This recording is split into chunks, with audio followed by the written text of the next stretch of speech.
It's hard to believe that in the nearly 100 years history of the Academy Awards, the incredible feat of winning all 5 of the top category trophies, screenplay, actor, actress, director, and picture, has only happened 3 times. Some movies got close, like Gone with the Wind and American Beauty, but the record still stands for only The Silence of the Lambs at the 64th Academy Awards, One Flew Over the Cuckoo's Nest at the 48th Academy Awards, and It Happened One Night at the 7th Academy Awards. If you've been following my videos about the early days of Oscar, it's been quite remarkable to see just how bizarre some of these races were. Actors often winning for movies nominated in no other category, 3 nominees for most categories while Best Picture has more than 10, and then of course, Grand Hotel winning Best Picture at the 5th Academy Awards, with that being its only nomination of the night. There often wasn't much cohesion throughout a single ceremony, with a film that many voters could get behind in a meaningful way. Well, that all changed the night of February 27, 1935, when Academy voters signaled their great love for the exquisite romantic comedy It Happened One Night, which won 5 major Oscars: Best Screenplay Adaptation for Robert Riskin, Best Actor for Clark Gable, Best Actress for Claudette Colbert, Best Director for Frank Capra, and Best Picture of the Year. It Happened One Night won the top award in contention with 11, count 'em 11, other movies, including The Gay Divorcee and The Thin Man. Clark Gable managed to beat out William Powell in The Thin Man for his one and only Academy Award. And then there was Claudette Colbert, who might have had the most competition of all, not with her fellow official nominees, Grace Moore and Norma Shearer necessarily, but with the unofficial write-in vote nominee, Bette Davis, for her turn in Of Human Bondage, the performance that set the stage for the rest of Davis's astonishing career. In this video, I'm going to discuss the 7th Academy Awards and talk about how Claudette Colbert ultimately defeated Bette Davis for the Best Actress trophy. First, let's dig into the ceremony itself. The 7th Academy Awards took place at the Biltmore Hotel in Los Angeles and was hosted by Irvin S. Cobb, an American author and humorist who found many of his written works adapted for the screen, including 2 features directed by John Ford. The ceremony introduced 3 new categories this year: Best Film Editing, which went to Eskimo, Best Original Score, which went to One Night of Love, and Best Original Song, which went to The Continental from The Gay Divorcee. The Merry Widow won Best Art Direction, and Cleopatra, also starring Claudette Colbert, won Best Cinematography, while Disney took Best Short Subject Cartoon, again, for The Tortoise and the Hare, and Shirley Temple received the first Juvenile Award at the age of 6, still the youngest Oscar recipient in history. When it came to the top awards, there was just no stopping It Happened One Night. The film that looked to come closest was The Thin Man, since it received nominations in Screenplay Adaptation and Actor, along with Picture, but Clark Gable's stature in Hollywood had been rising the previous few years, and it was clearly time for the Academy to recognize him for a stellar comedic performance. He would go on to be Oscar nominated 2 more times, the following year for the Best Picture winning Mutiny on the Bounty, and a few years after that for the also Best Picture winning and one of the most famous movies of all time, Gone with the Wind. Frankly, my dear, I don't give a damn. That was a strange case where Gone with the Wind swept almost everything, including Best Actress for Vivien Leigh and Best Supporting Actress for Hattie McDaniel, but Gable missed out in Actor, Robert Donat taking the trophy for Goodbye, Mr. Chips. I wonder if Gable had lost for It Happened One Night if he would have later won for Gone with the Wind, making that the first movie to be victorious in the top 5 categories. I guess we'll never know. In 1996, Steven Spielberg anonymously purchased Clark Gable's Oscar to protect it from commercial exploitation. He gave it back to the Academy of Motion Picture Arts and Sciences, saying he could think of no better sanctuary for Gable's only Oscar than the Motion Picture Academy. Frank Capra finally won his director Oscar with It Happened One Night, which made up for the embarrassing snafu the previous year when the show's host Will Rogers announced the director winner by saying, "Come and get it, Frank," which made both Frank Capra and Frank Lloyd think they had won. It turned out to be Lloyd that Will Rogers was talking about, and so Capra went home that night empty-handed. Thankfully, he only had to wait 1 more year to become a genuine Oscar winner, this being his first of 3 Director Academy Awards he won in the 1930s. He later took the prize for Mr. Deeds Goes to Town and You Can't Take It With You. To my knowledge, Steven Spielberg has not anonymously purchased any of Capra's trophies, or for that matter, the trophy Claudette Colbert won at the 7th Academy Awards for her delicious turn in It Happened One Night. Before we discuss Colbert and the unusual way Bette Davis's nomination entered the category, let's look at the other two nominees. Grace Moore received a Best Actress nomination for her performance as Mary in One Night of Love, a romantic musical set in the opera world that actually got more Oscar nominations at the 1935 ceremony than It Happened One Night, with an impressive 6. Moore plays an aspiring opera singer taken under the wing of a famous maestro, their relationship soon developing into something deeper. But haven't you heard the news? I'm through with opera. I'll never sing another note as long as I live. I've given up my career, Monteverdi, to marry this charming young man. One Night of Love was a box office hit in 1934, and it was celebrated at the time for its innovative use of vertical cut recording, which earned Columbia Pictures an Academy Scientific and Technical Award. The film marked Moore's only Oscar nomination in an acting career that gave us only a few film credits throughout the 1930s, Moore spending lots of her time on stage doing musical theater and opera in the 1920s and the 1940s. In 1947, just 3 years after she published her autobiography You're Only Human Once, Moore tragically died in a plane crash. A film was made about her life in 1953 called So This Is Love, starring Katherine Grayson as Moore. Norma Shearer also received a Best Actress nomination for 1934, this time for the role of Elizabeth in The Barretts of Wimpole Street. If you've seen my video about the 3rd Academy Awards, when Shearer defeated Greta Garbo for the Actress Prize, you know the amazing run Shearer had at the Oscars throughout the 1930s. She was nominated for Best Actress twice at the 3rd ceremony, and won for The Divorcee. She was nominated the following year for A Free Soul, and later in the decade she would be recognized for her performances in 1936's Romeo and Juliet and 1938's Marie Antoinette. Her nomination for The Barretts of Wimpole Street was her 4th overall, Shearer playing a woman who falls in love with the poet Robert Browning, while her father forbids any of his family to get married. Oh, yes, Wilson, I know I'm absurd, but I may lose courage. Besides, I believe Mr. Browning will be glad to get my letter. Oh, I'm sure he will, miss. For this real-life story co-starring Frederick March and Charles Laughton, Shearer had to be considered a strong candidate to win Best Actress for a second time, since the movie made it into the Best Picture category, and since it just screams prestige in every way, with its rich source material, stellar cast, and high production value.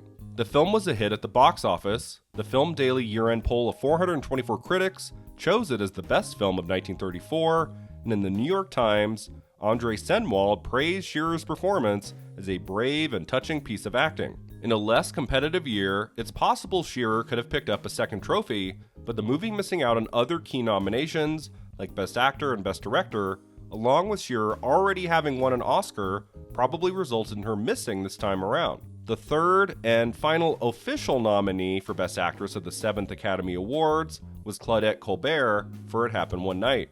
Telling the story of a renegade reporter training a young runaway heiress for a big story, the two getting stuck with each other when their bus leaves them behind, It Happened One Night is one of the most famous romantic comedies in film history, and rightfully so. The movie still plays fresh today. The chemistry between Gable and Colbert wonderful, the humor absolutely delightful, the screenplay by Robert Riskin keeping the narrative moving, and always giving the actors witty, memorable dialogue. Have you ever been in love, Peter?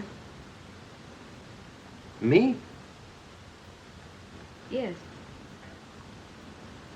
Haven't you ever thought about it at all? Shockingly, Gable and Colbert weren't the first choices for their respective roles, Gable reluctantly taking his part after Robert Montgomery turned it down, a who's who of actresses at the time being offered and or considered for the role of Ellen, like Miriam Hopkins, Constance Bennett, and Carole Lombard. Colbert, who began her career on Broadway, initially turned down the role, not wanting to work with director Frank Capra again after they collaborated on For the Love of Mike, her disastrous 1927 film debut. She later only agreed to do it if her salary could be doubled to $50,000 and if her scenes could be completed within 4 weeks. When filming began, Gable and Colbert were both dissatisfied with the script, and Riskin continued doing rewrites. Colbert wasn't always at her most professional on set, Capra later claiming that she had many little tantrums. When filming wrapped, Colbert reportedly complained to a friend, "I just finished the worst picture in the world." The expectations for the movie were so low that Columbia Pictures barely mounted an advertising campaign for it, but then the reviews were generally positive upon its release, in February 1934, Mordaunt Hall of the New York Times calling it a good piece of fiction with bright dialogue. The film was only modestly successful at first, but then it became a box office smash when it was released to secondary movie houses, audiences in small towns throughout the United States responding enthusiastically. Despite some of the problems that happened along the way, the result was a movie almost everybody fell in love with, and when the Oscar nominations were announced on February 5th, 1935, It Happened One Night received 5 in total, all of which it went on to win. But not everybody expected It Happened One Night to take a bunch of Academy Awards, including Claudette Colbert herself. She chose to not even attend the ceremony on February 27th because she didn't think she could win. However, it wasn't Grace Moore or Norma Shearer she thought she was going to lose to. No, Claudette Colbert assumed she was about to lose the Best Actress Oscar to the one and only Bette Davis. But wait, Bette Davis? How could Colbert lose to someone who wasn't even among the nominees in her category? Well, something strange happened at the 7th Academy Awards, something that carried into the following year's ceremony, and then never again. Write-in candidates were suddenly permitted, all because of the intense, overwhelming outcry when Bette Davis failed to earn a Best Actress nomination for her extraordinary dramatic performance in 1934's Of Human Bondage, about a young man named Philip who becomes attracted to a cold, unfeeling waitress named Mildred. You cad! You dirty swine! I never cared for you, not once. I was always making a fool of you. You bored me stiff. I hated you. It made me sick when I had to let you kiss me. I only did it because you begged me. You hounded me. You drove me crazy. Mildred is one of those sublime three-dimensional parts that show both physical and emotional range for any actress, and Bette Davis, after reading a copy of the novel, quickly decided the role would be hers. Director John Cromwell wanted her too, after seeing her in The Cabin in the Cotton. There was just one major problem. Bette Davis was under contract at Warner Brothers, and Of Human Bondage was an RKO production.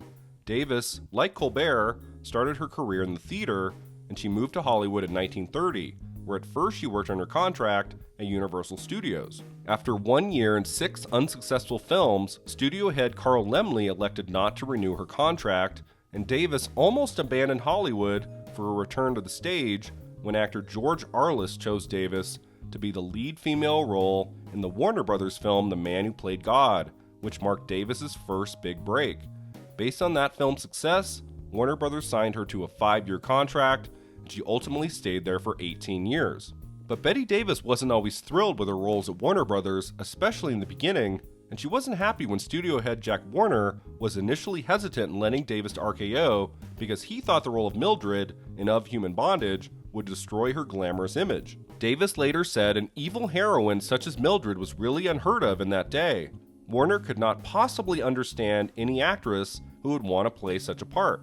Thankfully, Warner finally relented when Mervyn LeRoy wanted RKO contract player Irene Dunne for a Warner Brothers production, and thus the two studios agreed to momentarily trade actresses. Bette Davis jumped right in, learning Cockney in her speech and designing her own makeup for the scenes that depicted the final stages of Mildred's illness. Nervous about what the audience reaction would be to her performance, Davis didn't attend the first preview, although her mother Ruth did. Ruth was stunned by the horrible realism and later said she felt the picture was going to either make or break Davis's career, unsure if the public would go for such an unpleasant story. Thankfully, that worry was put to rest soon after the film premiered at Radio City Music Hall in June 1934, and the rave reviews started spilling in, a critic in Life magazine saying that Davis's performance was the greatest ever recorded on screen by an actress. Bette Davis had fought for the role of Mildred and won big time, the role finally showing the world everything she was capable of, and thus everyone thought she was a sure thing for a Best Actress nomination at the following year's Academy Awards. When Davis failed to make the final cut of 3 names, she was convinced she lost out because Jack Warner ordered Warner Brothers employees to vote for someone else, the man irate that her big shot at stardom was coming from a rival studio. But as it turned out, Davis's chance at a first Oscar nomination that year wasn't over. There was an astonishing outcry from the film community, newspapers questioning the omission, Norma Shearer joining a campaign to have Davis nominated. The outrage was so far-reaching, so intense, that the Academy president Howard Estabrook made the announcement that any voter may write on the ballot his or her personal choice for the winner, thus allowing the consideration of a candidate not officially nominated for an award. The response to the controversy surrounding Davis's snub was so overwhelming that, weirdly enough, the 3 official nominees for Best Actress elected not to attend the ceremony, because apparently they all thought that enough write-in votes were going to give Bette Davis the gold trophy. Moore and Shearer stayed away, and Colbert was so sure of Davis's victory that on Oscar night, she was at a Los Angeles train station waiting for a ride to New York to begin a holiday. In the early part of the 7th Academy Awards ceremony, many of the record 1,000 attendees were in great suspense at the possibility that an unofficial write-in nominee could actually win the Best Actress prize. But then something noticeably changed in the air as the evening continued. It happened one night, first winning Best Screenplay, then Best Director, then Best Actor. I do want to take this opportunity of expressing my thanks and sincere gratitude to Mr. Frank Capra, the director of It Happened One Night, and Miss Claudette Colbert, who was gracious enough to co-star with me in that same picture. Claudette Colbert's win suddenly looked so sure that an Academy official was rushed to the train station to fetch her, and the man reportedly had to plead with her to come to the ceremony, telling Colbert the Oscar was the Nobel Prize of the film industry, before she finally relented and rushed back to the Biltmore Hotel on the sidecar of a police motorcycle. Colbert made it just in time to hear her name called as the winner of Best Actress, and she graciously accepted the award from Shirley Temple, who stood on a chair to greet her. Within minutes, Colbert left the hotel to catch her train, and even Bette Davis herself joined in the sustained applause for Colbert's victory. As it turned out, Davis came in third in the number of Best Actress votes, behind Shearer in second and Colbert in first. But Bette Davis had no reason to feel sorry for herself that night. She'd done her best work on film yet, had secured an unusual, but still to this day acknowledged, first Oscar nomination, and she was just 1 year away from her first Oscar win for 1935's Dangerous, a victory she attributed as a consolation prize for her performance in Of Human Bondage. After Dangerous, Davis would go on to earn 9 more Academy Award nominations in her lifetime, and Claudette Colbert saw 2 more, in 1936 for Private Worlds and in 1945 for Since You Went Away. Claudette Colbert and Bette Davis's narratives would intertwine yet again at the end of the 1940s, when Colbert was selected to play Margot Channing in All About Eve. But when she sustained a back injury, she pulled out of the production, and Davis took her place, later earning another Oscar nomination for maybe her most famous movie role ever, in a ceremony that gave us exquisite female acting nominees like Anne Baxter in All About Eve, Judy Holliday in Born Yesterday, and my favorite movie performance of all time, Gloria Swanson in Sunset Boulevard. But more on that fascinating Best Actress race in the months to come. Thanks so much for watching. If you enjoyed this video, don't forget to like and subscribe, and let me know in the comments below who was your choice for Best Actress at the 7th Academy Awards. Was Claudette Colbert the right pick, or do you think Bette Davis should have taken it? See you next time.